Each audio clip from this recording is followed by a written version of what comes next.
Greta, përshëndetje. Sipas informacioneve që ti ke, a do të ketë një ceremoni shtetërore për ish-kryeministrin Fatos Nano dhe në vijat përgjithshme, cili është protokolli i parashikuar në raste të tilla?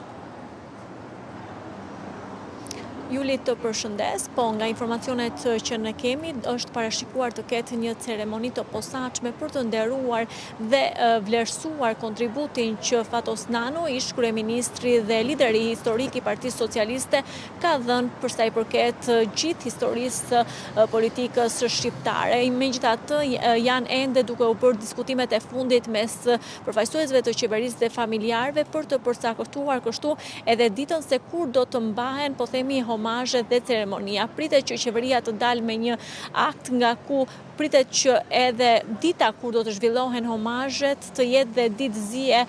kombëtare, ndërkohë që e cila parashikon që flamujt e të gjitha institucioneve të ulen në gjysmështisë, po ashtu edhe të zhvillohet një ceremoni e posaçme nderimi për sa i përket liderit historik të Partisë Socialiste Fatos Nano. Nga informacionet që ne kemi, pritet që ceremonia të zhvillohet pikërisht ditën e diel, megjithatë mbetet që po themi vendimi apo detajet e fundit të përcaktohen dhe të detajohen nga ana e familjarëve